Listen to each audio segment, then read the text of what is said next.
Ladies and gentlemen, please welcome to the stage CNN anchor and senior political correspondent, Abby Phillip.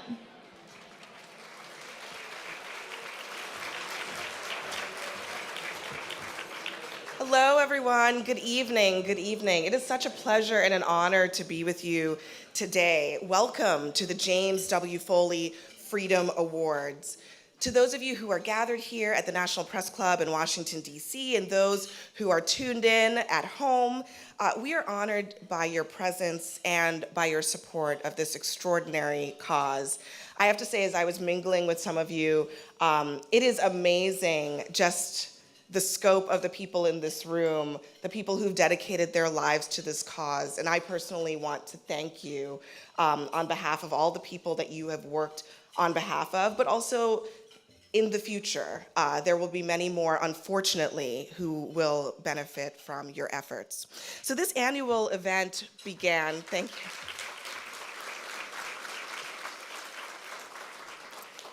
This annual event began in 2016 to raise awareness about the international hostage-taking of our citizens after the horrifying murders of 6 Americans that were held in captivity in 2014. Aid workers Kayla Mueller, Peter Kasich, and freelance journalists Stephen Sotloff and James Foley were all kidnapped and murdered while working in Syria. Simultaneously, freelance photographer Luke Sommers was kidnapped in Yemen, and Dr. Warren Weinstein was taken in Pakistan.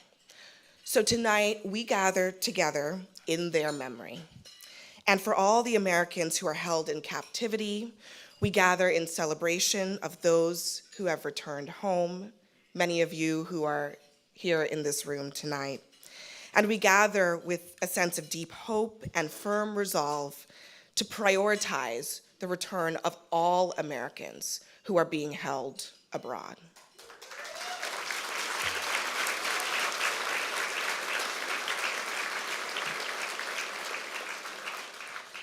Over the last 7 years, the James W. Foley Legacy Foundation has turned the pain of loss into hope for more than 59 U.S. nationals currently held captives worldwide. The foundation has helped build a coalition of U.S. government and non-governmental champions who are dedicated to finding a way to thwart the horrors of hostage-taking of American citizens. And in 2015, the foundation successfully pushed President Obama to issue the Presidential Policy Directive 30, which established a U.S. hostage enterprise structure dedicated to the return of Americans who were taken hostage and accountability for their captors. In 2020, that directive was codified by Congress with the bipartisan passage of the Robert A. Levinson Hostage Taking and Accountability Act.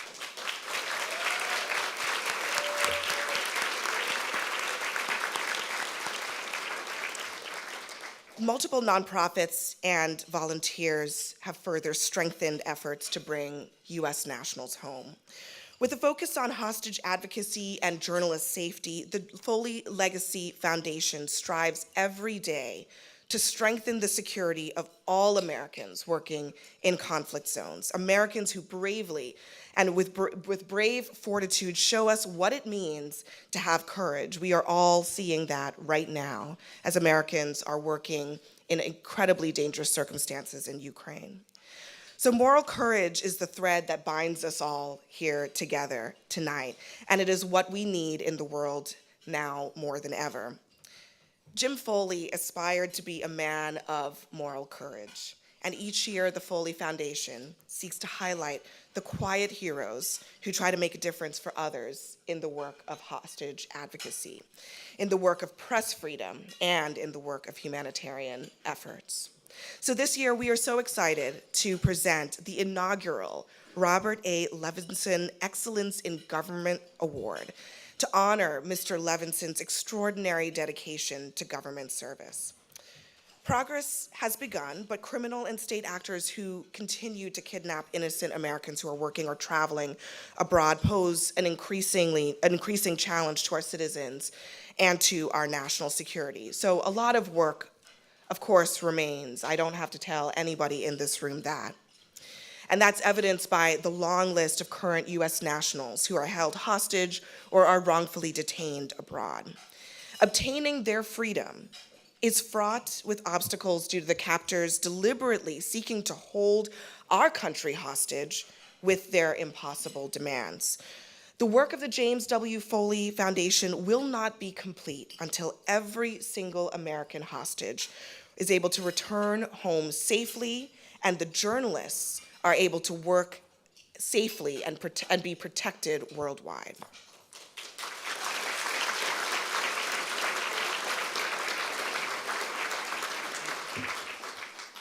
So with that being said, we would like to extend a special thanks and deep gratitude to our sponsors for tonight's event. Those sponsors sustained this critical work and the work of the foundation. AT&T, the New York Times, the Girl Reporter Fund, Integragen Wealth Management, Diane and John Foley, Jean Ann Wenzel, Novartis, the Cervantes Group, Villancourt Family, Rory Sanchez, Marquette University, Professor Matthew Orr, and the Medill School of Journalism, and the Spray Regan Family Foundation and the Rappaport Family Foundation. Please give them all a round of applause. Thank you so much for your support of this extraordinary cause. And of course, to the National Press Club, where we are gathered here tonight, thank you so much for your generosity and your hospitality. We obviously wouldn't be here if it weren't for all of that support.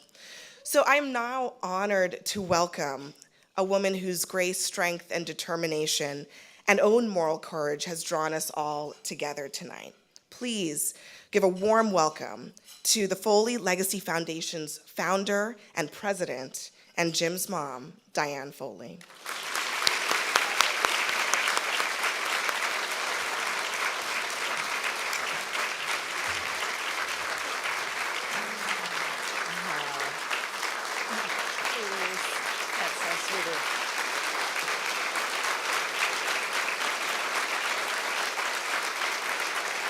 Thank you. Please sit down. Thank you so much. Thank you. I just welcome you all. You are the hope for the families who gather today. Each and every one of you bring hope and light into the horror of hostage taking. And we just wouldn't be doing anything without you. Your presence is what gives me hope for the future. Traditionally, we begin the Freedom Awards with a simple candle lighting. So I'd like to invite our Director of Corporate and Community Relations, Amy Coyne, to the stage to help me tonight. Amy, are you here?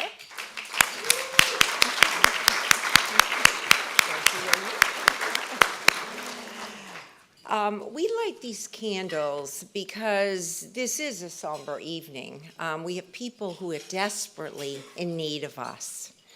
And we begin by remembering the courageous Americans who died in captivity or due to their captivity.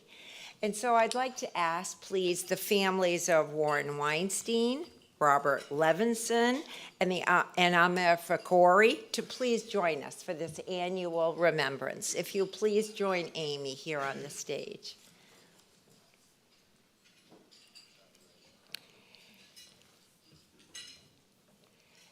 And as we light the candles tonight, I just want to speak the names of each of the people that we're remembering.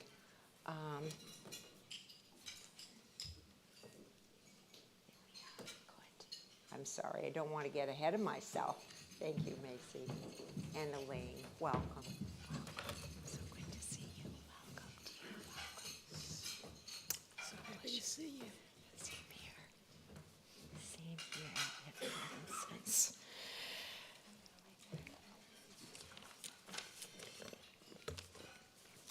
So we light these candles this evening in remembrance of James Wright Foley, Peter Kassig, Kayla Jean Mueller, Stephen Joel Sotloff, Robert Allen Levinson, Mustafa Qassem, Amir Fakori, Dr. Warren Weinstein, Luke Summers, Nick Berg, Daniel Pearl, and so many others. Thank you so much. Let us remember these people who've gone before us.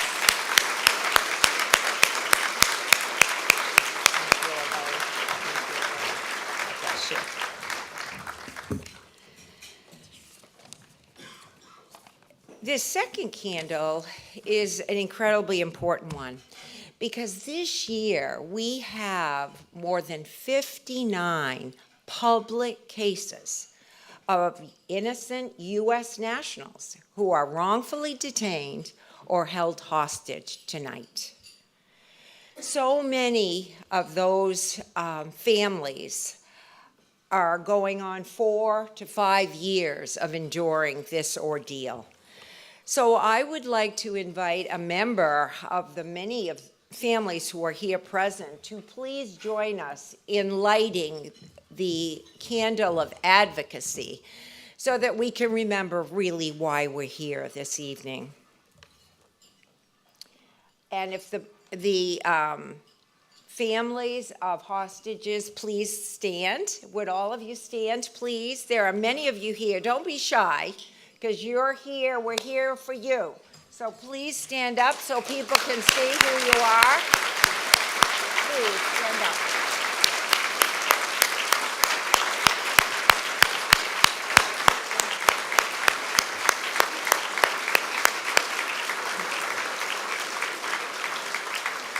I'm a little ahead of myself. Yeah. And we'd like you to please come forward and light a candle because we want to remember all of your loved ones who are currently going through the ordeal of captivity.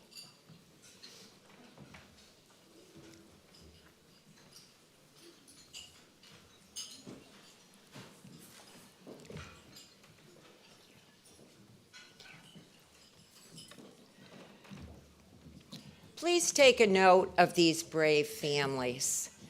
They are going through their own bit of hell here. And they so need each of you. You are the hope and the light for these families. Please take a moment to listen to their stories, to hear what they are enduring, and above all, what their loved ones are enduring. And I want to read the names of these people because I think it's important that we remember why we are here. So I'd like to begin with Austin Tice, Paul Overby, Simak and Bakir Namazi, Paul Rusesa Begina, Jeffrey Woodkey, Dr. Maj Kamalmas, Dr. Walid Fatai, Paul Whalen, Mark Freerix, Kai Lee, Aziza Al-Youssef, Mark Swiden, Shahab Dalili, Imad Sharji, Salah Al-Haider, Badir Al-Ibrahim, Lena Lopez, Matthew Heath, Aaron Barry,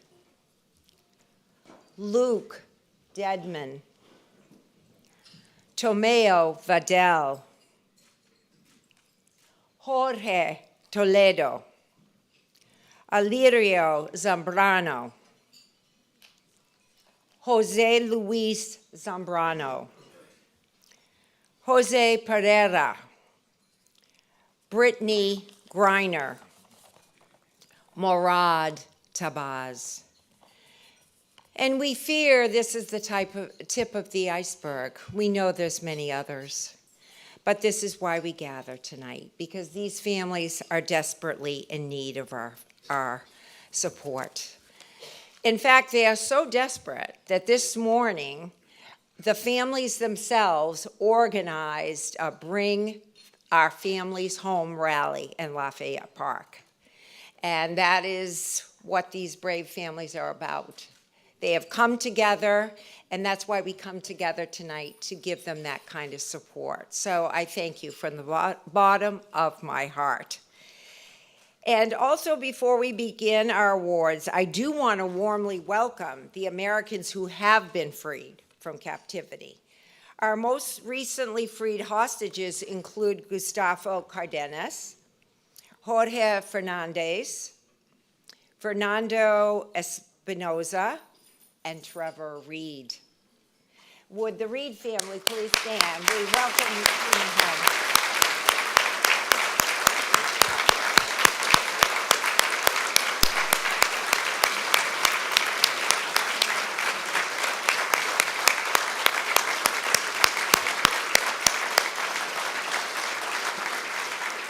And we do have some returned hostages whom I'd like to please stand, because that is a measure of our success, of our advocacy. So would Michael White, Caitlin Coleman, Reem Dasuski, Sam Goodwin, Shiyu Wang, Nizar Zaka, Jason Razayan, please stand. Thank you all.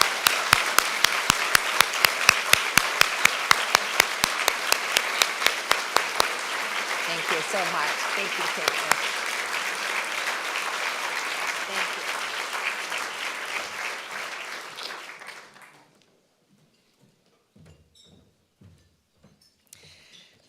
Sarah Levinson Moriarty is one of the 7 children of Robert Bob Levinson, the longest held hostage in American history.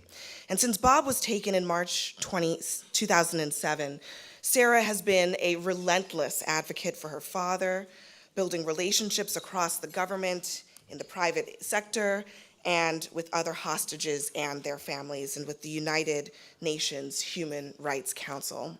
Sarah and her family's tireless efforts ultimately resulted in credible information pointing to her father's unnecessary and unjust death in Iranian captivity.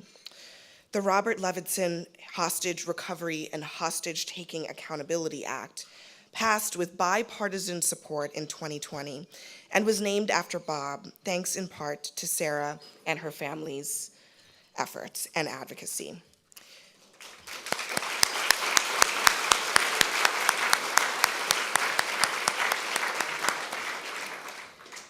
Sarah's deep desire to bring those Americans who were wrongfully held abroad home and to provide support to their families in navigating the vast challenges that faced hostage families continues to inform her work as a board member of the James W. Foley Legacy Foundation.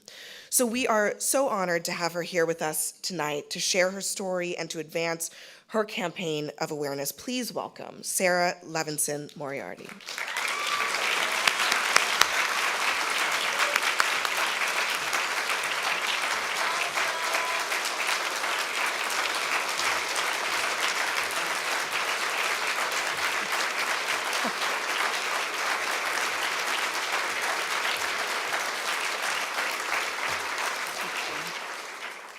I'm so humbled by a standing ovation. Thank you.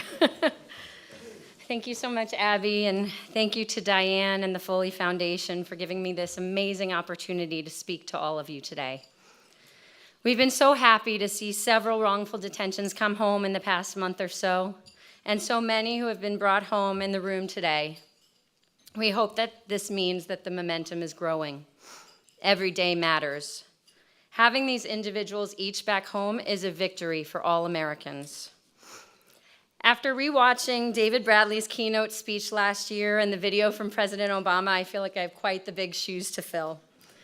So as I was preparing, wanting to strike the right balance between a little bit of humor and the seriousness that this topic evokes, I decided to ask several of you out there for words of wisdom without your knowledge. And I mean literally words of wisdom from those of you in the hostage community. I thought my best approach would be to go with a very clear, simple speech, Mad Lib style, or should I say Mad Repubs or Mad Bipartisan style. So without further ado, I give you my Foley Freedom Awards Mad Bipartisan speech. I am so tired to be here in swampy Washington, D.C. When I was preparing this speech, I was so stinky, that was my son, I could hardly impeach. But then a few of you told me, "Oh, you're gonna do great, Sarah. Everybody's gonna love you." That was my mom. So I was inspired, and I really hoped I could live up to the example set by such great public speakers as Condoleezza Rice, Bob Dylan, and Chris Rock. But then I was even more inspired by the words of Abraham Lincoln, who once said, "Ask not what your country can do for you, but what you can do for your country."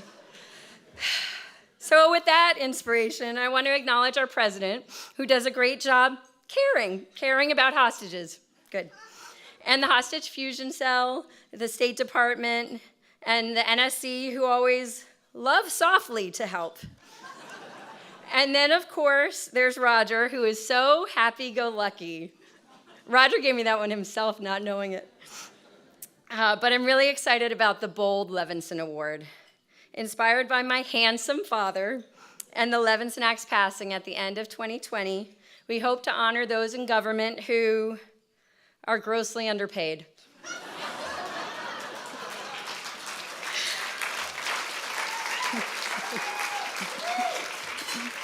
All of the congressmen and senators who are honorees of this award are so powerful. In fact, all of today's awardees are so very good-looking. And the work of the foundation, and in fact, the work that all of you here are doing, is silently critical. Please join me in congratulating all of these heroes. And let us never forget to make sure to vote. Midterms are coming up. Please join me in hugging our awardees, and if you could also consider opening your dog for this penultimate work, if each of you could even just give $1 million, our foundation and our work to bring Americans home will continue for geese to come. In all seriousness, it's been 15 years since I last saw my father, Robert Bob Levinson.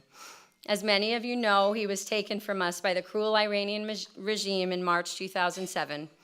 However, thanks to the work of many of you in this room, we found out in March 2020 that he passed away at some point in his captivity.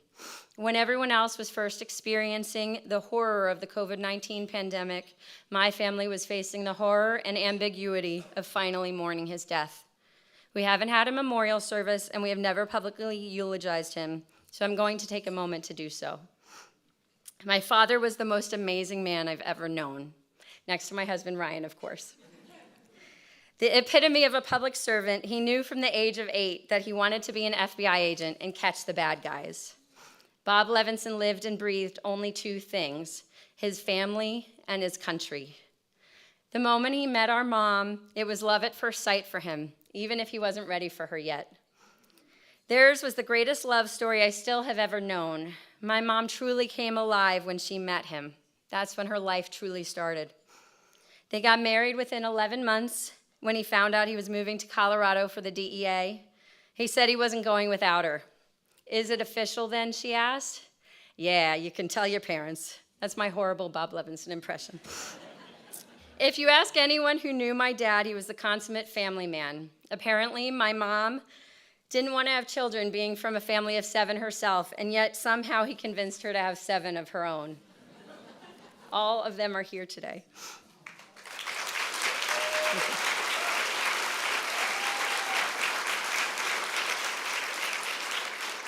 Yes, as we always heard, our parents loved each other very much. And Dad made each and every one of us feel like we were the most important person in the world to him. There are still arguments about who was his favorite. It was me, hands down. I'm just kidding, it was my sister Susan. He was an old school New Yorker, made wisecracks, and had an epic mustache. His best meal was burnt toast, and he gave each of his children a million silly nicknames. And he had his own signature dance move. We call it the Grandpa Bob in our house. Dad had an amazing way of ensuring each and every person he met felt special. He would go out of his way to tell a manager at a restaurant that our server did a good job, and he would always remember your name. To know him was to love him. His charm made him especially good with recruiting informants, and as a result, he was at the center of many major international events. He took down Colombian cartels, Noriega, and was there when Henry Hill came to the FBI offices. He was basically the Forrest Gump of major FBI events. My dad fulfilled his childhood dream and was an amazing FBI agent, and when he retired in 1998, it was clear to all of us that he was never as fulfilled as when he was in service of our great country.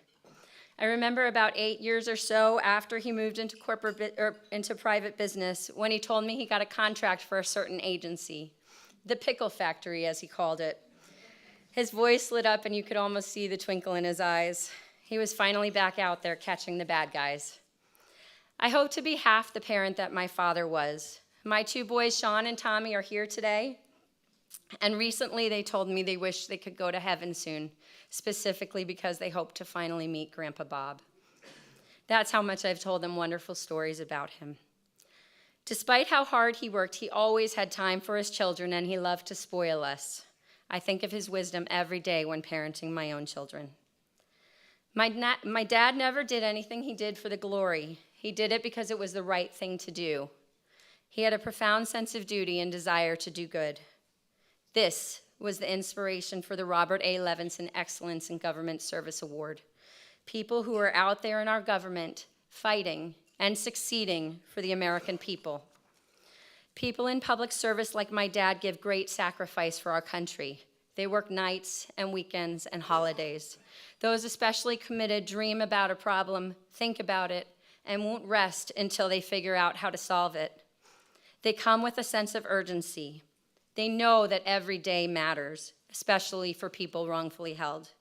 Every second wasted is another day of a person's life that he or she is being robbed of spending with the people that they love. Maybe if we took action sooner, we could have gotten my father home and his life could have been saved. We should have gotten him home.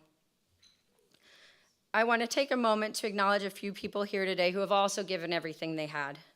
My mom, my Aunt Susie, and my brother Dan, who fought from the beginning to get our dad home to us, who set the standard for how families should fight to bring their loved ones home. My brother Dave and my sister Stephanie, who were there every step of the way, no matter how hard the meeting or interview. My sister Sam, who always offered a quiet counsel behind the scenes. And our sister Susan, who always brought the emotion. Lastly, I want to thank our brother Doug, who was just 13 years old when our dad was taken, who grew into the most amazing young man that we know our father would be so proud of. Doug helped us to evolve the playbook and learn on the ground how to work with Washington before the clear firewall with the Levinson Act, of course. Doug, too, is the epitome of excellence in government service.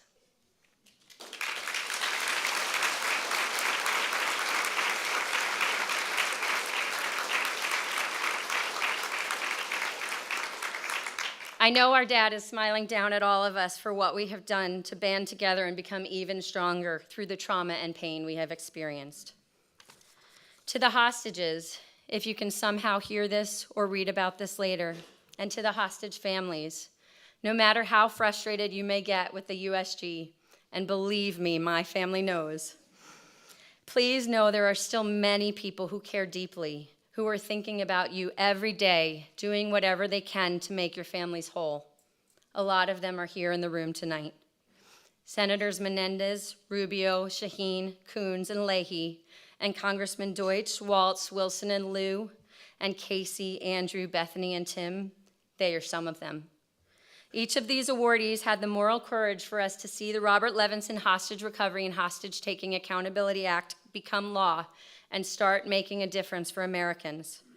The Levinson cases, as wrongful detentions are now being called, and the return of several Americans through this law show that my dad did not die in vain and that this law has already had the ability to save lives.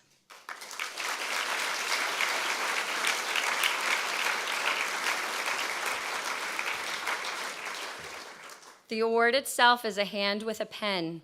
This is deeply meaningful to my family, as my dad always said that his pen and his mind was his mightiest weapon. While the intention may not be to give this award every year, I really hope that we do, because that would mean that the whole of government is, as my dad would say, busting their ass every day to bring people home and prevent others from being taken. While we may not always catch the bad guys, we can at least hold them accountable and do everything we can to deter them from doing it again. And as we sit here enjoying this amazing dinner, we cannot help but think that there are still 59 Americans, and that's 59 too many, sitting in a dank, dusty cell, fearing for their lives and desperately missing their loved ones. Please know that you and your families are not alone. For those of you in the room or those joining us virtually, please let me take a moment to ask you, all joking aside, to consider giving what you can to this important cause, whether it be tonight or at your annual year-end giving. We can only keep pushing with your help. There's so much more work that can be done. We must keep pushing and fighting for our loved ones to come home. Every single day matters for these Americans. Every day that passes is another day that our families are robbed of being whole, that our loved ones are kept from the people that mean the most to them, that they are tortured, whether physically or emotionally. Every day matters, and we need to bring them home now. The urgency is now, the momentum is now, we have to act now. That's the goal of the Levinson Act, and it's thanks to these awardees that it is now law. We, the Foley Foundation, everyone in this room, and I know especially Andrew, Casey, Bethany, and Tim, and Senators Menendez, Shaheen, Rubio, Leahy, and Coons, and Congressman Deutsch, Lou, Wilson, and Waltz, we won't ever give up until we bring them all home. And just to go back to my mad bipartisan speech for a moment, I want to finish by honoring these great awardees who have ensured that the legacy of my amazing father will live forever and that we continue to evolve to have the right tools in place to bring Americans home. In some of my family's favorite words of my father, you each get a gold star. You done good.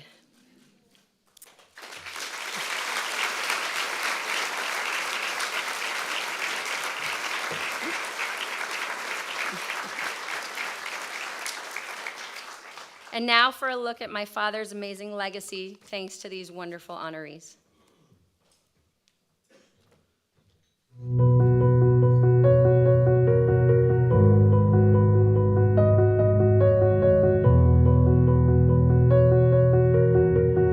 My dad was the light in the room. He was a big guy. He had a lot of presence when he came into a room. He had a great way of relating to people. He carried himself with what I would say quiet confidence, always had a smile on his face. Model who I think about every single day as a father of 2 young children myself. His movements were like a man on a mission. He would connect with each and every person that he met in such a special way and find a way to make them feel special. He was known in a division of approximately 500 agents by his first name. And it wasn't Bob, it was Bobby. What's Bobby up to? What's Bobby doing? He was methodical, determined. His demeanor and straightforward ways were a good reason for his success. Above all else, my father was a force for good in the world. Robert Allen Levinson, Bob, was born on March 10, 1948 in Flushing, New York, the son of an architect and a model homemaker. Bob, or Bobby as close friends called him, was tenacious in his youth, setting up a library with his neighbors, holding a kids' court in his attic, and realizing he wanted to be an FBI agent at the age of 8 years old.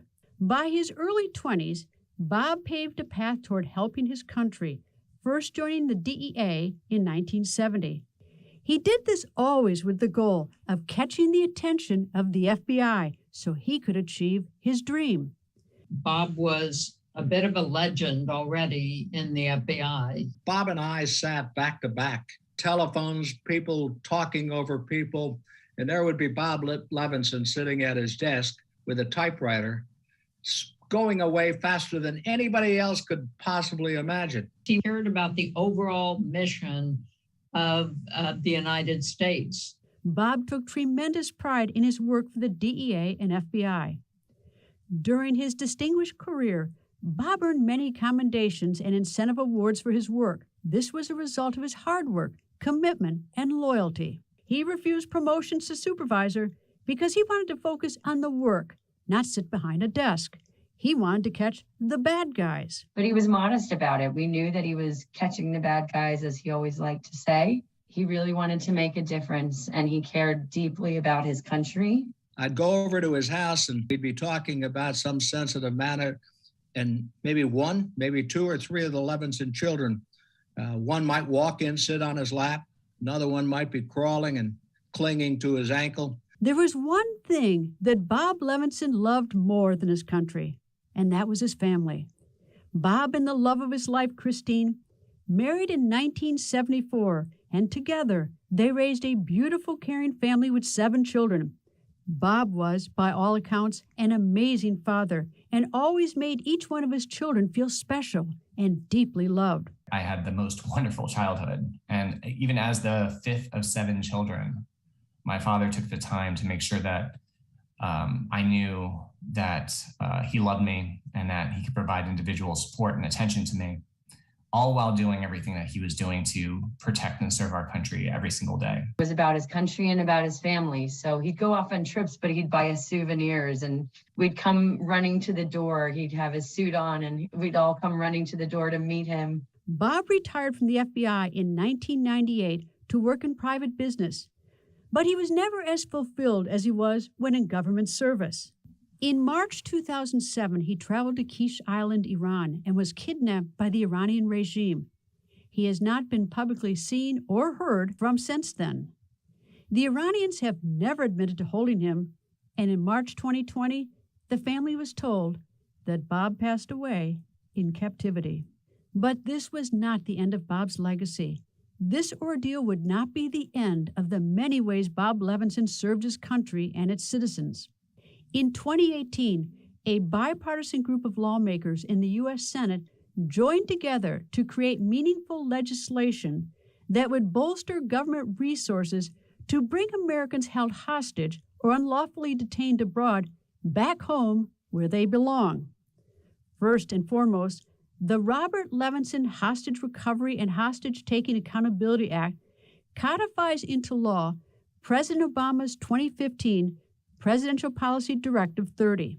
The Levinson family and other hostage families sharing their personal stories of the difficulties that they faced in advocating for their loved ones that led to the creation of this bill. We wanted the State Department to recognize that in situations of people who are being held hostage or who are wrongly or unjustly convicted, that there's a different set of criteria that ought to be applied.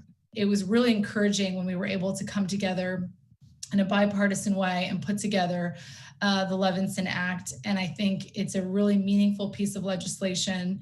The creation of clear wrongful detention criteria and tools specific to deterring or punishing hostage taking will allow us to bring Americans home sooner. When a loved one is taken hostage abroad, a family feels very alone and very powerless to bring them home.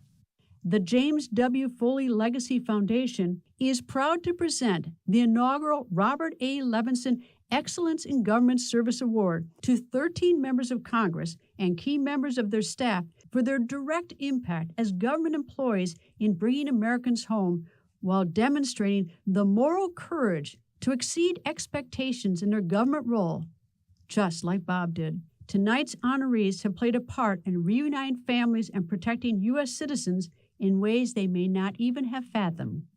There's no more fitting tribute to Bob Levinson and the change he brought about than the creation of the Robert Levinson Excellence in Government Award by the Foley Foundation. I'm humbled to be one of its inaugural recipients. It is a fitting tribute to Bob. He will not be forgotten, and through this legislation, we will help ensure Americans who are still unjustly held are not forgotten either. I'll continue to advocate and keep raising the cases of all those Americans unlawfully detained abroad. I doubt it's possible to ever do enough for someone caught in the nightmare that Bob Levinson and James Foley found themselves in. But I hope at least that this legislation will significantly improve the way our government responds when Americans are wrongly or unjustly imprisoned, and the support we provide to their families. No family should ever have to go through what the families like the Levinson family or the Foley family, or so many that we have that we've been able to work with over the years. And some have happy endings, some don't. And our sense as staffers in Congress and the instructions we've received from our members is to make sure these families not only receive justice, but we're able to make sure that no other family has to go through it. The decades that Bob devoted to serving his country, his unwavering devotion to family and friends, and his bravery in the face of tremendous evil are a powerful example for all of us. It is our responsibility to champion the legacies of Bob Levinson and James Foley in working to secure the release of hostages and wrongfully detained Americans, and to work to deter these crimes in the future. There are not a lot of sort of tangible wins that you get working on foreign policy for a dozen years. Working with the Levinsons has been one of the most personal things that I have done in my career, and I know that when I leave the Hill, it will be the most meaningful work that I've been a part of. I'm retiring this year, and there are many things that I'll miss about being a member of Congress, but getting to know the Levinson family, seeing the support of our entire South Florida community for them, seeing their remarkable and unwavering commitment to Bob's return, feeling their devastating pain at the news that Bob was no longer alive, and crying with them in my office, these are moments that will leave a lasting impact on me. Incredibly proud to have gotten this into law in such a divided time. Republican, Democrat, fellow Americans came together to get this done and hopefully give us the tools to not only get the folks that are illegally detained home to their families and to their loved ones safely, but to start deterring bad actors from taking Americans overseas. There aren't many examples one could think of where one would feel mattered more than if you could be of assistance to someone in the situation that Bob Levinson found himself. So, if I could spend all my time working on cases like that, I would. It means so much from the bottom of our hearts in the Levinson family to see our dad's name on such an important piece of legislation. And it will have impact on so many families and so many Americans. And in such a way, we can truly value my father's legacy, what he died for, and what my family endured, so that other families do not have to suffer the same nightmare.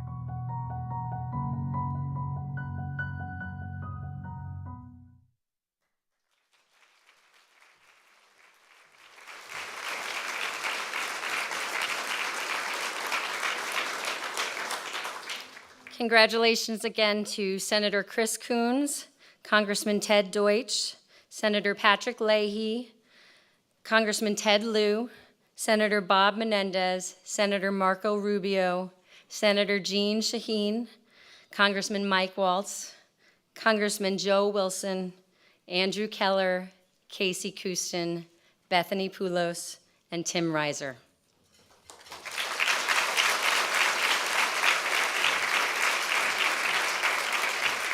Will you please join us on stage to collect your award?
Thanks so much. I have two initial observations. One, Sarah, I know I think I can speak not just for Casey, but for all of us in the video and all of us who've gotten to know you and your family. We love all of you. Secondly, President Obama would have the good sense to never do another speech following you after that. So thanks, Sarah, for your deeply moving remarks. To Christine, Sarah, Susan, Stephanie, Dan, David, Doug, and Samantha, it has been the greatest honor of my life to get to know you all over these past 12 years, to be your partner in the fight for your husband, your father, and to see Bob's legacy firsthand in your unbelievable courage and commitment. I'm humbled to accept any award that bears Bob's name because Bob himself was such a dedicated public servant, and because I have thought of him, we have thought of him every day since I came to Washington. I never had the privilege of meeting Bob. You know that. When I came to Congress in 2010, the Levinsons had already been working to bring Bob home for 3 long years. It is unthinkable. It is unthinkable for any family to have their lives turned upside down in the blink of an eye. Even more unthinkable is how that family can summon the strength and the resolve for more than a decade to turn that nightmare into action. And for 12 years, I have been in awe of how the Levinson family has done just that, always seeking justice for Bob. You showed up to advocate for Bob always, and in the darkest moments. On the day we cried together in my office at the news of Bob's likely passing, even then, there was always the resolve to keep going, to keep pushing for answers, to keep pushing for accountability, to keep pushing for a better future for everyone in this room and in our country, to make sure that others didn't have to struggle the way that your family did for so long, the way so many in this room have had to struggle. And that's what led to the creation of the Robert Levinson Hostage Recovery and Hostage Taking Accountability Act. We hope, after the darkness that this family has endured, that this law that bears Bob's name will be able to provide some relief to other victims and families of hostage taking and wrongful detention, and that it will make the future a little bit brighter for someone else. I am so grateful to Senators Menendez and Rubio, as well as Senators Shaheen, Leahy, and Coons, who saw this bill across the finish line for their partnership on this legislation, and to Representative Waltz, who is here, and my other colleagues, Representatives Wilson, Lieu, and Malinowski, for introducing the bill in the House. It could not have happened without all of you.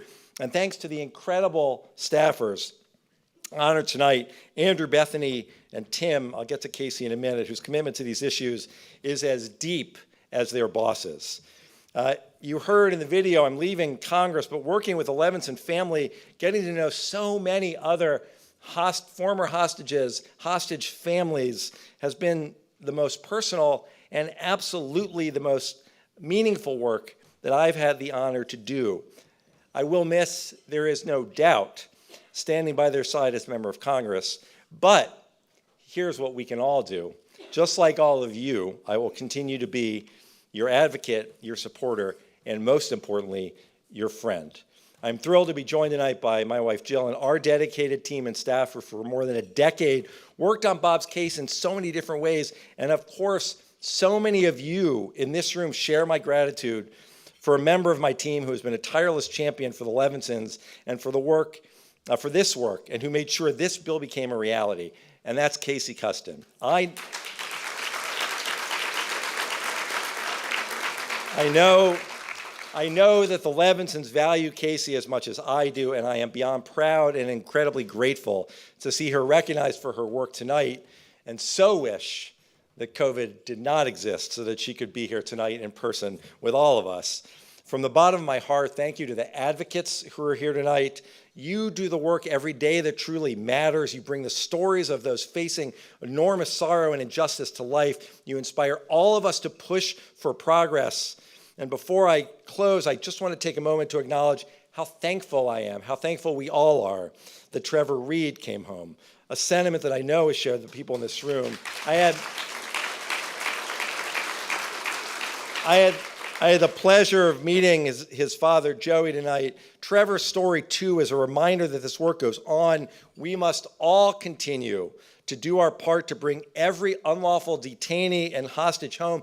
And as I have told 2 presidents, multiple secretaries of state, and too many government officials that are necessary, we must view every American wrongfully detained and held hostage as our neighbor, as our family member, as our fellow Americans, and we must not rest, not the government, not any of us, until every one of them is returned home to their families. Thank you for this incredible honor on behalf of my colleague. Thank you very much.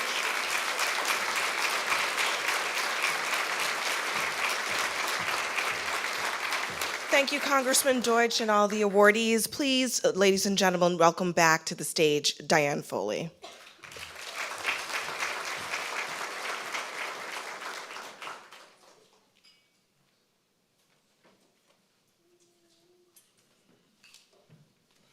Thank you, Abby. I wanted to give Representative Waltz a chance to say a few words. Michael. Is he here? I wanted you to have your turn, too. Please, Mike. Quickly, you don't want to give a politician a mic. When I first came into Congress in 2018, I was aware of Bob's case when I worked for Vice President Cheney, all the way back in 07 and 08. And, as a member of Congress, we get pulled in so many directions, from affordable housing to space to transportation and infrastructure, but I knew I wanted to get this law done. And the reason I knew that, actually, I'm joined by my wife, Dr. Julia Neshawat, who many of you know, and was called after Jim was killed, after PPD 30 was released by President Obama, and was called by Secretary of State Kerry to stand up the Special Presidential Envoy Office and to help stand up the fusion cell and the entire enterprise. However, I lived these cases. I was listening as she talked to family after family on every holiday, on every anniversary. Every time they celebrated a release, so many other families were heartbroken that they couldn't celebrate too. And I also lived through her that I don't think a lot of people realize there was a move to disband her office, to essentially shut it down within the bureaucracy. But she's a fighter, also an Army veteran, and literally kept it alive as the acting envoy to hand it off to Ambassador O'Brien, now to Roger Karsten. So when I came into Congress, Ted, I don't even know if you remember, one of the first things I did was walked over to his office. I think he was a little surprised, and said, "Ted, I want to get this into law. We need to protect these institutions, because the measure of our bureaucracy caring about something in Washington is actually applying bureaucracy to the problem, and we can't let this office go away." And Ted said, "Step ahead of you, brother, but welcome. Let's get on to the team." He was already working with it. So it's really is my honor. This was in the middle of Mueller hearings and impeachment and just the town going nuts. But we were able to come together as not as Republican and Democrats, but as Americans who will always fight for other Americans. And as a Green Beret, it is imbued in us that you never, ever, ever leave a fallen comrade. And that's the attitude that I will always bring to every one of these cases, and to every family out there. Always know, as long as I'm here, my door is open to you. Thank you so much, Diane. Thank you, Jim. And we have a newborn. I really have a babysitter, so thank you. Thank you. God bless you. Yeah. Thank you so much. We're so honored to have both our congressmen with us.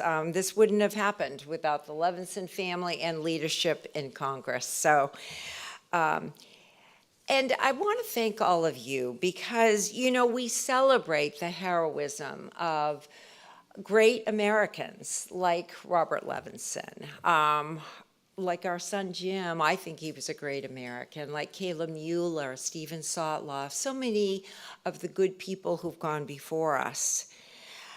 But I'm really concerned because we have an escalating problem here. There's more and more state actors and criminal captors who see an advantage to taking our citizens abroad. So I don't want to see any more Americans die in captivity. The James Foley Legacy Foundation was founded to make a difference. I was angry after Jim was killed. I really felt that our government had abandoned him. And that is why we started the James Foley Legacy Foundation. I really felt as an American that we can do better. And we are showing that, thanks to each of you. We really are. A lot of good things have happened, thanks to our government and our non-government and just plain good supporters and people who care. As a matter of fact, some of them have been mentioned tonight. After 7 young Americans were killed in 2014 and 2015, President Obama stepped up. He said, what are we doing about this? And he helped get PPD 30 on the books, which was a presidential policy directive which set up a hostage fusion cell, the special envoy for hostage affairs, and the hostage recovery group. And that was a huge step forward.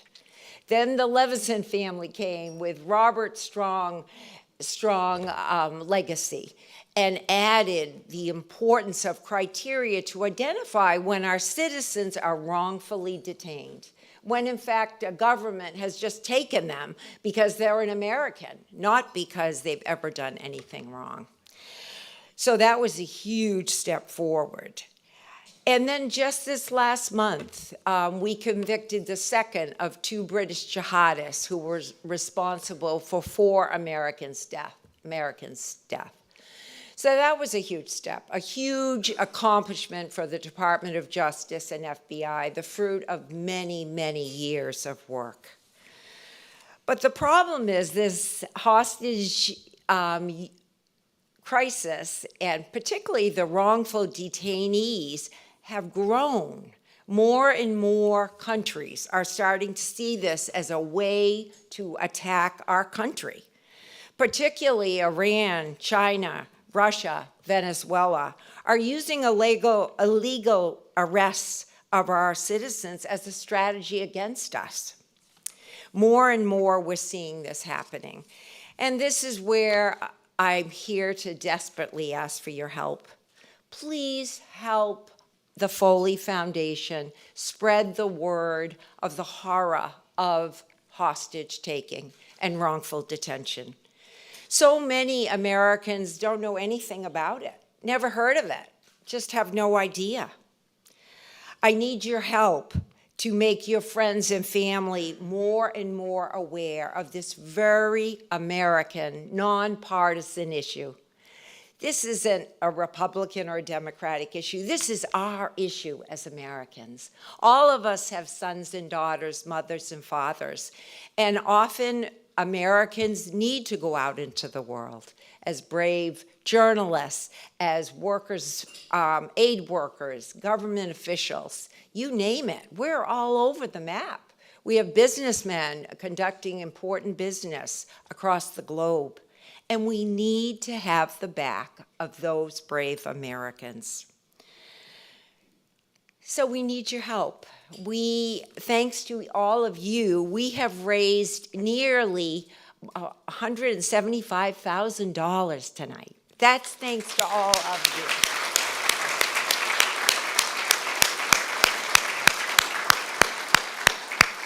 So I ask you tonight, on your table, there's a picture of our son, Jim, and I'd like you to take that card, please, and open it up, see what's in there, and I'd like you to prayerfully consider what you might do to help these families who desperately need us. Some of you can just give a little. That's awesome. We love you. We need you. Some of you may know somebody who could give a big gift, particularly at the end of year, or maybe some of you know some great Americans who really would want to help one of these families bring their loved one home. So this is where we need you to please use those cards. We're going to have volunteers bringing around baskets. If any of you can just write your name, a phone number, or email, we'll call you. We need more and more champions. You guys are the champions, but we need to multiply you. We need people all over America to know that this is going on. So please share those cards with your family, colleagues, and friends, and help them to know that this is an important American issue for all of us. Before I leave you, one of Jim's favorite Oscar Wilde quotes was, "We are all in the gutter, but some of us are looking at the stars." That's who you are, all our stars. Thank you so much for being here this evening. Thank you.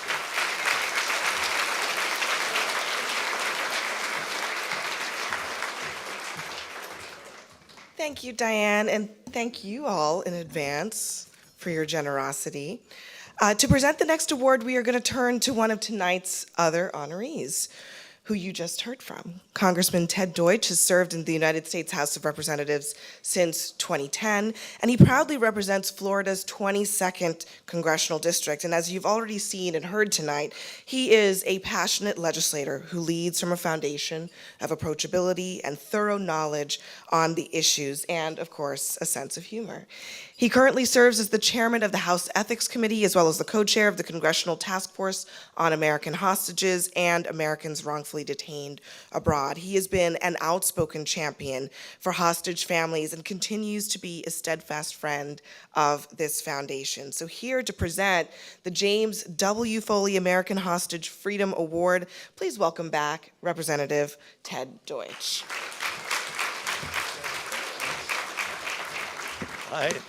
I'm thinking the same thing. Enough Ted Deutsch. Thank you. Thanks, Abby. Thanks, Diane, to you and the James Foley Foundation for your incredible work and a really remarkable evening. To say that it's an honor to be here alongside this slate of remarkable human rights advocates is a massive understatement. This is an incredible honor, being part of this milestone with a group that has dedicated their lives to securing human freedom for all is a moment that I'll always cherish. And I want to say, and a special congratulations and thank you to the other honorees, James Gordon Meek, Lisa Griswold, and Dexter Filkins, whose commitment to independent and inspiring and powerful journalism and to bringing unjustly detained Americans home is something that we all are incredibly grateful for. Thank you for your work. And most of all, I'm honored to have been asked to present tonight's 2022 James W. Foley American Hostage Freedom Award to Mohammed Sultan. I first met Mohammed in my office shortly after his release from Egyptian prison, where he had been held for 2 years after participating in Egypt's Tahrir Square protests. Having endured unimaginable brutality and torture during his arrest and imprisonment, and a 489-day hunger strike to demand his release from unjust detention, and having finally found freedom in the United States, Mohammed did not stop to rest. He got to work raising awareness about the treatment others were still facing. Over the years that followed our first meeting, Mohammed became an increasingly important voice on Capitol Hill, advocating for human rights in the Middle East, for the release of prisoners of conscience, for his own family, who continued to face a campaign of harassment for his advocacy. It is not easy, I can imagine, to endure 2 years in detention, to live through the horrific conditions Mohammed faced, and to come out on the other side determined to devote your life to ensuring others do not suffer the same fate. But that's exactly what Mohammed has done. As the founder of the Freedom Initiative, Mohammed immediately started sharing his story with human rights organizations and advocates, organizing letters and briefings for government officials, testifying before Congress, including before the subcommittee that I'm privileged to chair. Mohammed My staff and I will never cease to be amazed by and grateful for your work to fight against unjust detention. You have motivated me and everyone I work with in Congress to remember what is possible when we raise our collective voice, and you have inspired us to never stop fighting. Everyone who advocates for the rights of wrongful detainees and hostages looks to you as an important voice. The entire human rights community who fights to ensure that human rights remains at the top of our foreign policy agenda deeply appreciates your advocacy. And on behalf of all of these leaders, and most of all, on behalf of the James Foley Legacy Foundation that is dedicated to the freedom of American hostages, I am incredibly honored to present you with the 2022 James W. Foley American Hostage Freedom Award. Mohammed.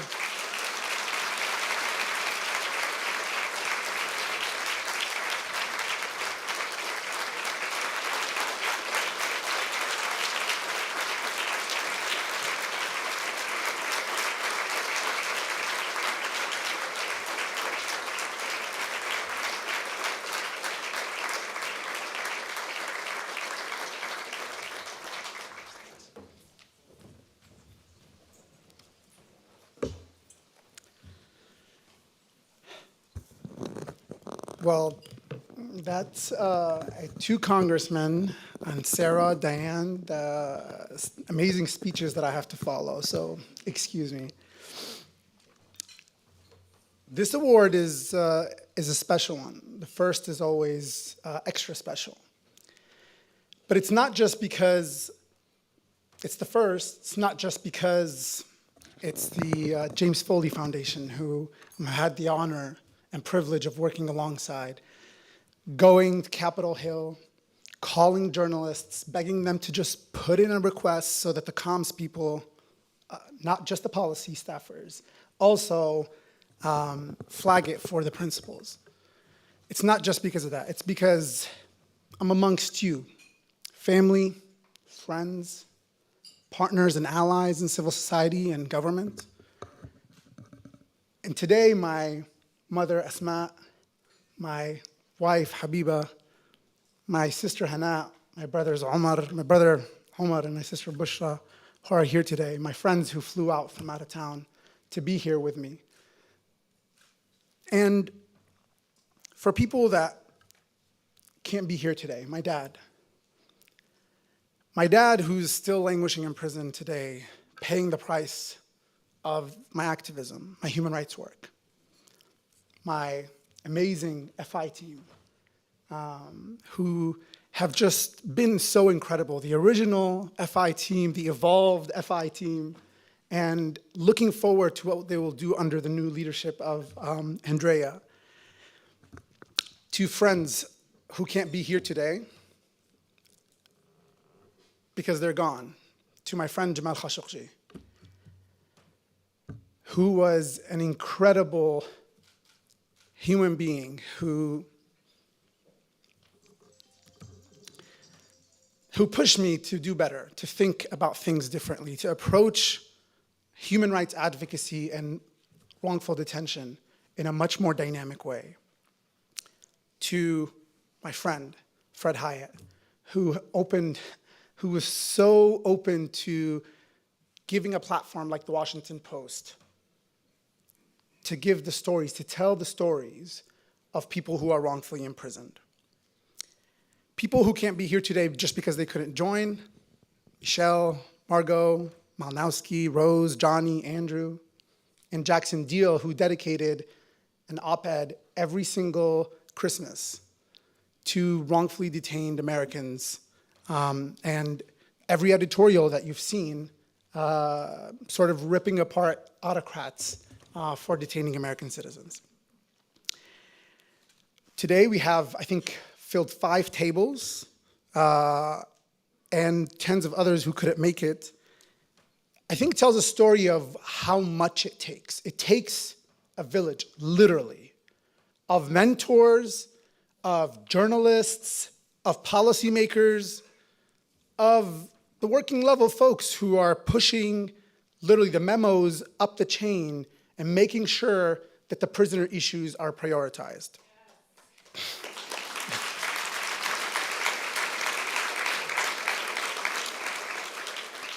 To all of you who work side by side, putting aside your egos to bring people home. To those people, my people, I dedicate this award that couldn't have been done without you. Thank you.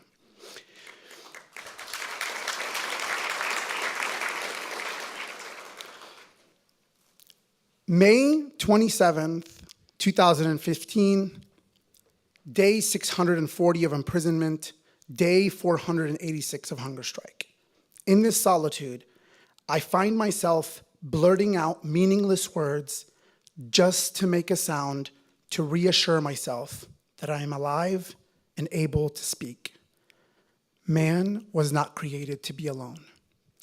That was my last journal entry in utter isolation at the lowest point in my life. I was helpless, I was hopeless.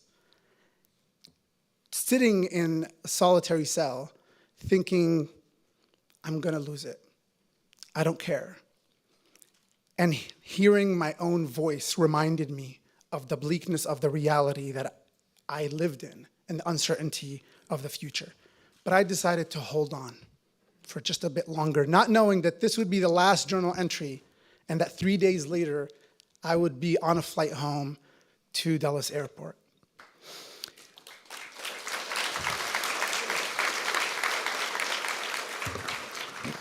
Tonight in this room, we have friends and colleagues from all walks of life, from different and diverse backgrounds.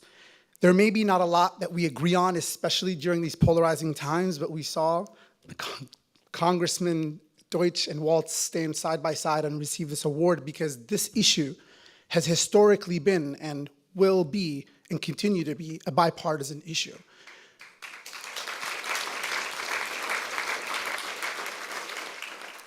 Because I can definitely say, looking across this room, that we share values and principles that hold basic human rights and dignity sacred. And how tightly we hold on to these values is not measured by taking on the easy cases, the low-hanging fruit. Courage is when you stand up when it's inconvenient, when it's not easy to, but you take a stand. And that is what this award is about. This is the courage and the resilience that you see embodied both in the James Foley Foundation and the work that they do, but all of the stories that you've heard is taking a stance when it's inconvenient. A lot of our work is trying to humanize prisoners, to journalists, to editors, to staff members. We're trying to make them relatable enough so that they can take on those cases and shed light on them and humanize them in hopes that something sticks, that the principal cares about this enough and they prioritize it.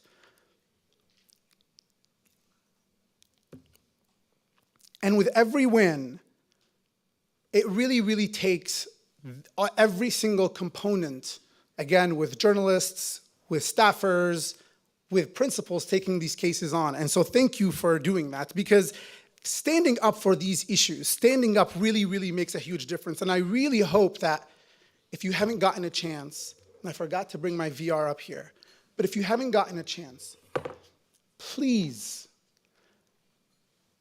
look into the VR. It's okay, I'm not gonna display, but look at it.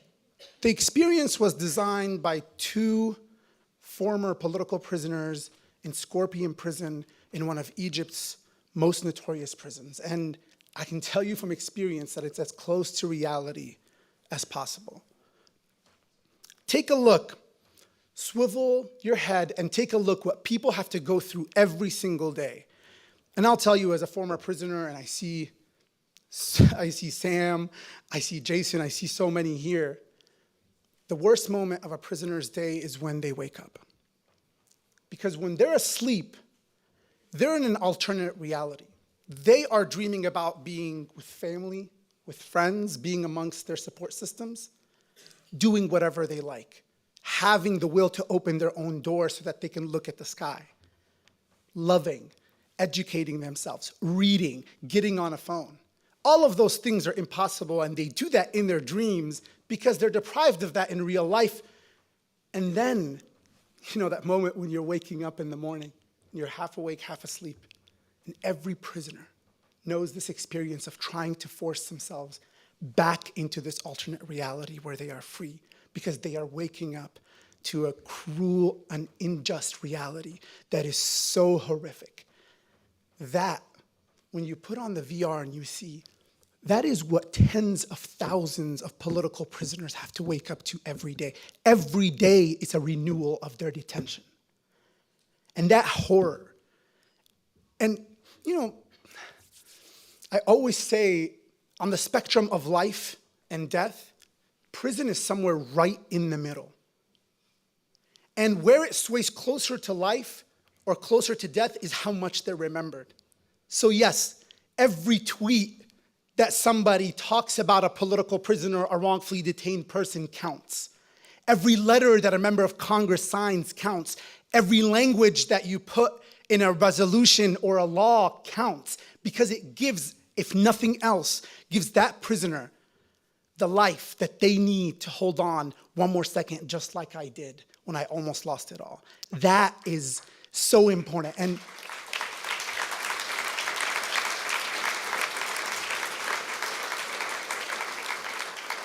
And I want you to take a look at these VRs, because also, that's probably the last sight that James saw before he was killed. It was probably the last image that Bob, that Mustafa Qasim, that Abdullah al-Hamid, that so many others around the world died, and that was the last image, that was the last sight that they can hold on to. And why we do this work, why we have so much urgency, why staffers get so many emails from us day in and day out, because every day matters.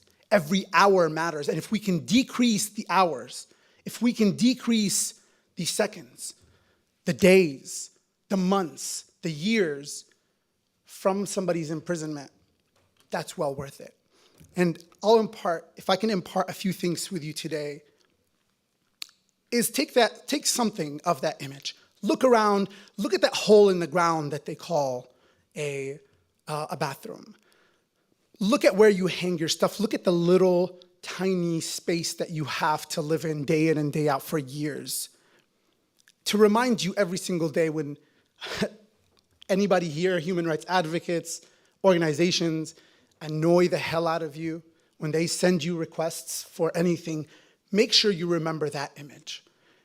Remember why we do this with such urgency and importance. And take a piece of this award with you, because this is not mine. This belongs to every single one of you working for the freedom of American citizens, wrongfully detained people around the world. Wear it as a badge of honor and try to raise your voice and use your privilege in any realm that you're in so that you can help people stay alive and feel not forgotten. And last thing is, we're always told, well, what can we do? Please don't ever think that your contribution is too small.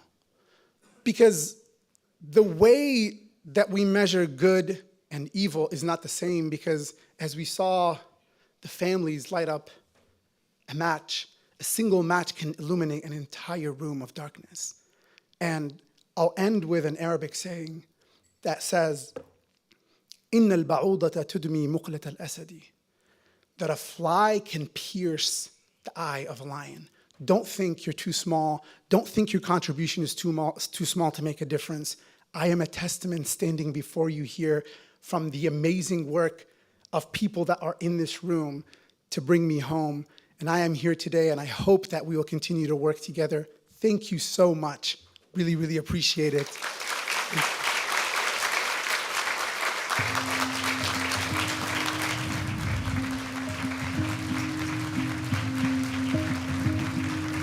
I think Muhammad comes across like a person who did not intend to be in the circumstance that he found himself in.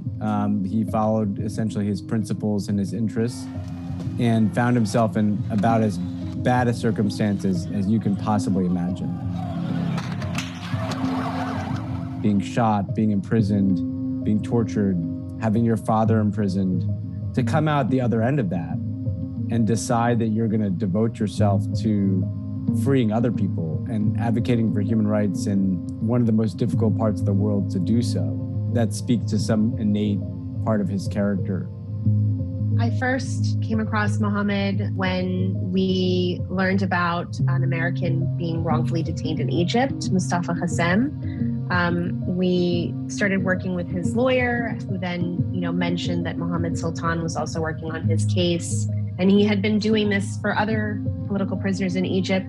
And he just has amazing talent to push all these buttons to get things done and to really fight for someone.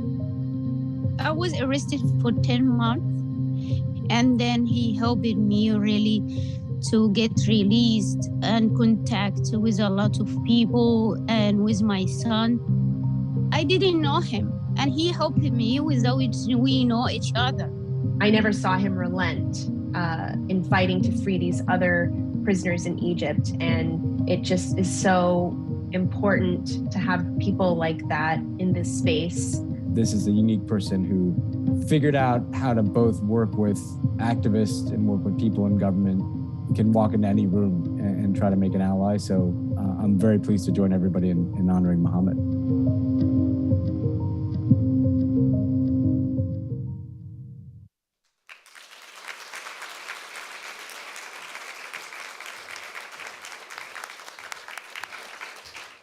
So our next presenter is a well-known business leader, media publisher, generous philanthropist, and the archetypal self-made man.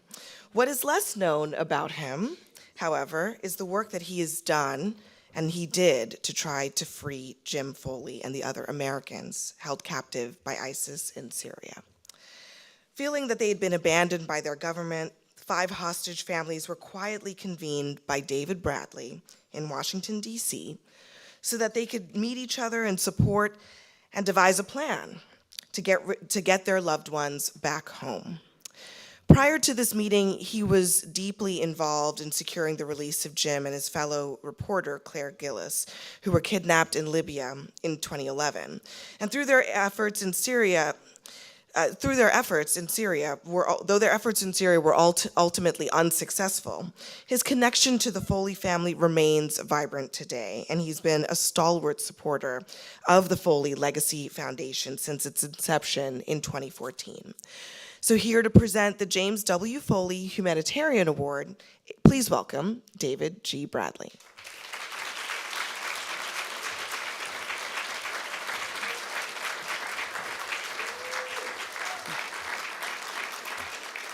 Good evening.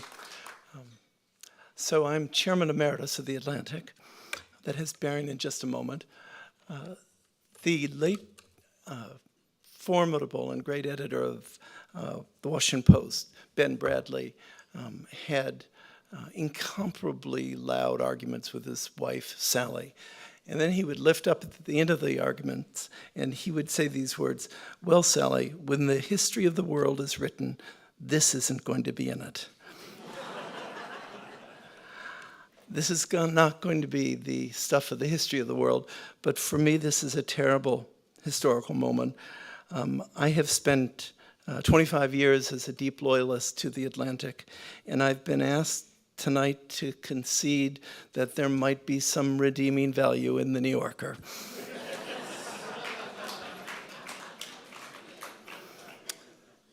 I would do most anything for you, Diane Foley. There's an ancient and continuing and popular and powerful theme in the canon of Western literature. That's the story of the rescuer. So you'll probably remember this from your assigned reading in high school. Do you remember J.D. Salinger's Catcher in the Rye? And the protagonist, Holden Caulfield, is a troubled young man, has a scene in which for which the book is named. And he explains his recurring dream, and I'm going to read back to you the passage that everyone cites. Anyway, I keep picturing all these little kids playing some game in this big field of rye and all. Thousands of little kids, and nobody's around, nobody big, I mean, except me. And I'm standing on the edge of some crazy cliff. What I have to do, I have to catch everybody if they start to go over the cliff. I mean it. If they're running and they don't look where they are going, I have to come out from somewhere and catch them. That's all I do, all day.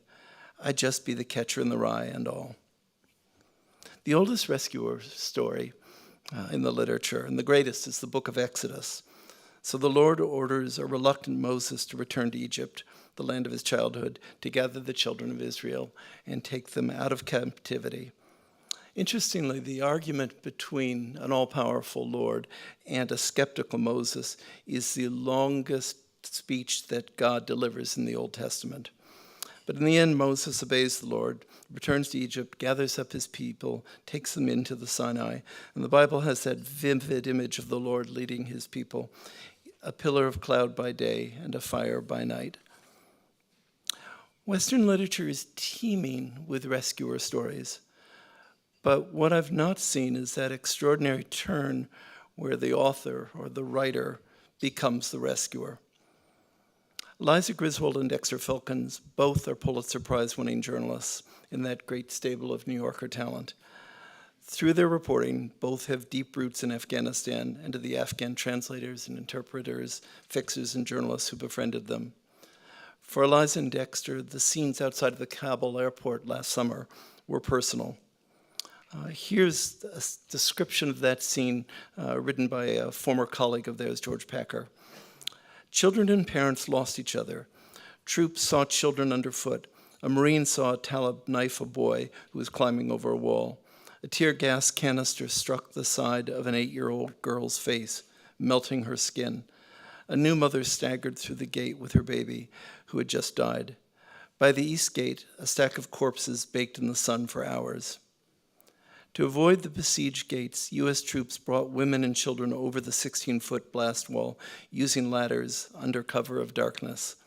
Many of the troops quickly realized that escorting a newly orphaned child onto a plane to a new life would be the most important mission of their lives.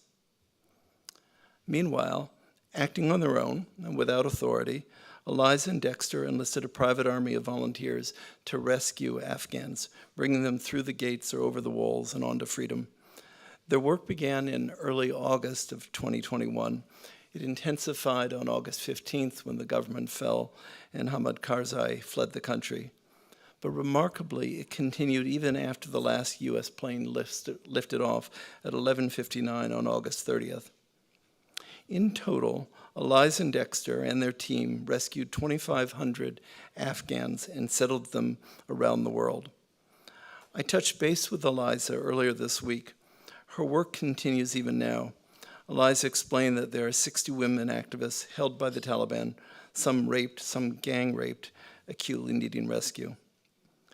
If the Foley Foundation prospers 100 years, it will not find two Americans more deserving of the James W. Foley Humanitarian Award than Eliza Griswold and Dexter Filkins. And with just a little more effort, and I believe this to the very center of my being, Eliza and Dexter may be ready to write for the Atlantic.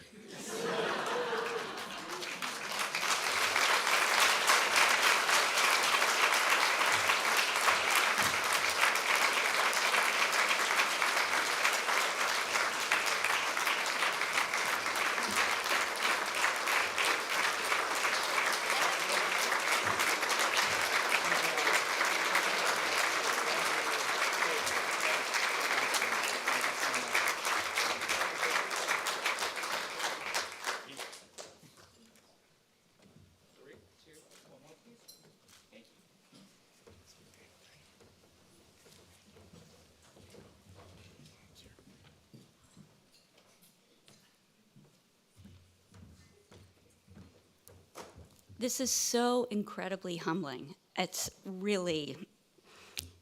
so moving, and thank you very much. And thank you to Diane and to John and to the board. And Amy, thank you so much for all of your work. I owe a huge debt of gratitude to the New Yorker, to my colleague here, David Rode, this evening. Obviously, you guys know his story, along with David Remnick, John Lee Anderson, and Dexter Filkins, just for the amount of effort that the New Yorker put in every day to make sure that no one who had worked with them, and so many people who had such tangential relationships, were not left behind. And I have never been more proud to be part of an organization. Okay, it's not the Atlantic. And do notice who was quoted this evening in his George Packer. Let's get it in. So it's just been incredibly, incredibly humbling. And really, I owe a huge, huge thank you to my husband, Steve Call, for the integrity that he models every day, the endless support and near total absence, which I'm sure many people in this room know what it's like. I don't really remember some of these weeks because we were just up 24 hours a day, so I really cannot, and we still have a very angry 9-year-old who's realized he can really milk this. And I'm not sure I'm allowed to say this, so I didn't ask you, so I'm just gonna go ahead, because it's easier to say sorry, right? But recently, Steve was in the basement where he smoked cigars, trying to really coordinate an evacuation out of Ukraine while I was upstairs trying to make dinner and talking to Mitra and working on Afghanistan. And it was just like, what has this world come to?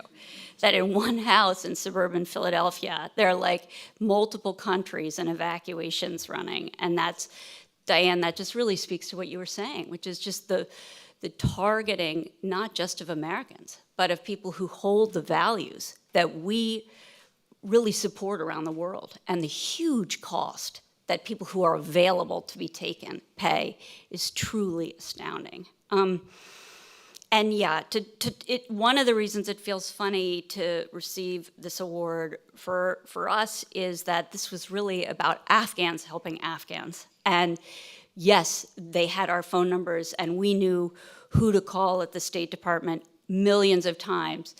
I mean, the number of emails, I cannot be doing any more government reporting. Like, it's done. But that said, I mean, really, yeah. So that was quite astounding, just the level of effort involved and how to do it. But really, I want to talk just for a minute about Mitra Mehran, who's here tonight. Thanks to her, Mohammed, you have to meet her. You know, to hear you talking when you were like, and how you reach out to people, and literally when we're like, these 60 women, most of whom are safely over a border, awaiting processing, having been granted sort of tangential asylum, can't get on a plane for all kinds of bureaucratic reasons. It's true, but like, are they political prisoners? Are they victims? Like, are they, you know, just like what is gonna stick? And the idea of trying to advocate for people so far away. And Mitra every day gets texts saying such horrific things that I'm not gonna repeat them from the stage just because people in this room are continuing to suffer enough. But I just really, this is where the attention and the fact that this is ongoing. There are hundreds of thousands of people left behind. They are political prisoners, and they didn't just stand up out of the blue. They stood up representing the United States in so many ways and the values that we have been there for decades to instill. You know, and what really goes hand in hand with that, and this is where I can't even believe to be getting an award in Jim's name, as an independent conflict person for many, many years and going out there and, you know, making all kinds of mistakes. You learn really early on when you go to dangerous places that the people who pay for your mistakes aren't you. It's the people you leave behind. And that is the greatest lesson that we have to learn out of Afghanistan. And that's the reason, like, Americans were part of, like, there are thousands of people like us. I call it Rotarians in their carpet slippers, like across the country, like because we have such deep ties to Afghanistan still, because we have so much accountability there.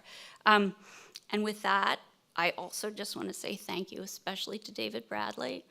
I did send him ice cream to try to make up for the fact that we ruined his European vacation. And his beautiful wife, Catherine. How many 4 a.m. phone calls can be placed to David Bradley? I don't really know. Hundreds. And we would tag team. When did you last call David Bradley? Can we call him again?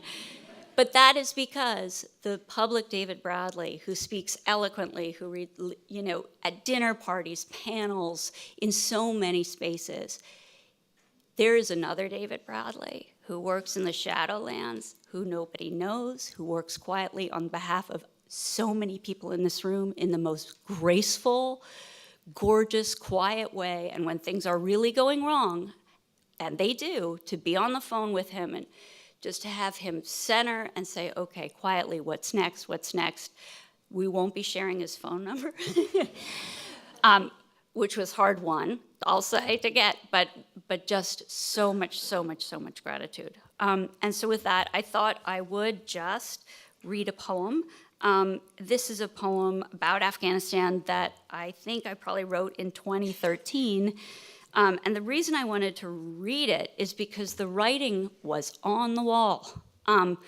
It's about what it's like for Afghans when the situation that we have created on the ground is so dangerous that they can no longer use the roads, but they can't afford to fly. They don't have access to airplanes, but Americans do. And it's about leaving Afghanistan. This was during one of so many drawdowns, but it's called Pulling Out, somewhat controversially. Exodus is a traffic jam, and traffic jams are dangerous. Ahead of us, armed with sticks and rakes, a child's brigade does this doomed track, hourly blown to dust. To occupy themselves, they race a tank. Dust is faster. Tattered surveillance blimps yank against steel tethers over the Salt Lick Plain. The road goes boom again.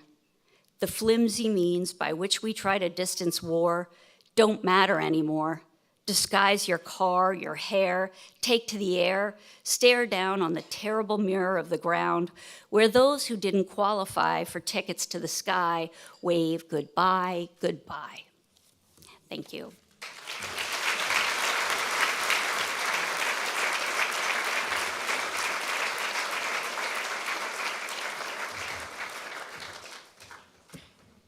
Hi. God, I'm incredibly honored to get this award and to be mentioned with Jim Foley, and it's so humbling. Thank you to the Foley family and to the foundation and to everyone involved here. Just a couple of days ago, there was a story in the newspaper about Alexander Coty, who's a British citizen and was convicted in a British court for his role in kidnapping and tormenting and killing Jim and several of the other American hostages in Syria. And I was reading that story, I was reminded not only of the ordeal that Jim and the others endured, but also of the courage and the grace that they all demonstrated in enduring their ordeal. And I think all of us probably wonder at one time or another, how would we do in a situation like that, in circumstances like that? And I can only speak for myself, but I don't know. But it was awe-inspiring and incredible. And so Elijah told you a little bit about what we were doing, and David did too, and I'll give you some of the details. This was like in mid-August. You all remember the terrible scenes in the airport in Kabul. I was sitting in a hotel room in Lithuania working on a story, and I started getting text messages and emails from all the Afghans I had known over 20 years saying, basically, help me. Like, help me, they're coming after me. I got a letter under my door last night from the Taliban. You got to get me out. And so, all of us kind of got together, and it wasn't just Eliza and me, and it wasn't just the New Yorker colleagues that we mentioned, that she mentioned, but also a whole bunch of mostly former government officials, and we all kind of got together, and we were kind of talking on the phone, and we kind of organized, and we kind of put this kind of crazy contraption together, kind of do this, and it kind of like we were, it's the craziest thing I've ever been involved in. We were raising money in the United States, basically shaking down like every rich person we could find. We like raised several $1 million very, very quickly. I think the New Yorker and the Atlantic kicked in a lot. and then literally taking that money, in some cases quite literally, and putting it into bags and giving it to these very shady people whose only virtue is that they own these kind of crappy, ill-maintained airplanes, and they were willing to fly into Afghanistan, into that chaos that you all remember, the terrible chaos in August, and go in and get the Afghans that we had kind of organized to get out. And so the planes would go in there, you know, we'd hand them, I think at one point it was $1 million a plane in cash, no guarantees. The planes would go in, and then, you know, we'd gather all of our Afghans, and then we'd have to basically plead and beg with the Taliban to let the plane take off.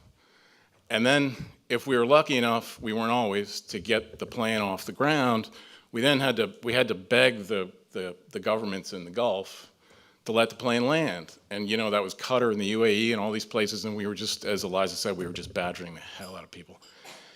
And then came the hardest task of all, which was to persuade the United States government to let some of these Afghans in, and basically to open the door. And let me tell you folks, that door was closed. And it was closed to these Afghans. And just to be clear about who these Afghans were, I think we got 2,500 out. To a person, to a man and to a woman, these are people who worked for the US government, who risked their lives for the US government, who were inspired to risk their lives to kind of make the American project in Afghanistan work. And the hardest job that we had was to persuade the US government to open the door. And I think we all concluded that the reason it was so difficult was for a policy of indifference at the very top of the US government. And which is a pretty depressing thing to think about. You know, I mean, the US military has this kind of ironclad bond, which is you never leave a man behind. Well, we left a lot of people behind. So once we did that, oh my God, I'm reliving it here on stage, but so we had some success in getting these people out, but it's difficult. It's difficult for me to celebrate because of the ordeal that all those Afghans went through and what we went through. But most of all, folks, for all the people all the Afghans that are still left behind and are still there, and thousands and thousands and thousands of them. All the people that I mentioned, people who risked their lives for us, and they're still in Afghanistan. And Eliza and many others are still trying to get them out. And there are many Afghans right now being hunted down and killed. Some of these have been detailed in a very fine story by George Packer. They are being hunted down and killed as we speak. And that door, the US government door, is shut. And I would just say,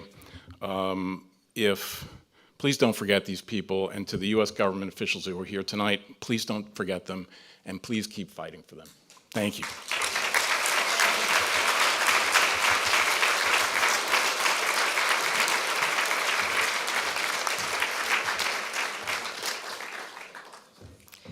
Ladies and gentlemen, it's been an incredible night. Thank you for being with us tonight and for your support of the James W. Foley Legacy Foundation. And you know, every single person in this room in some way or another is a part of this community here. This is a group that embodies and epitomizes courage and fortitude and bravery and persistence and never giving up. So I'm inspired tonight. I hope that you are too.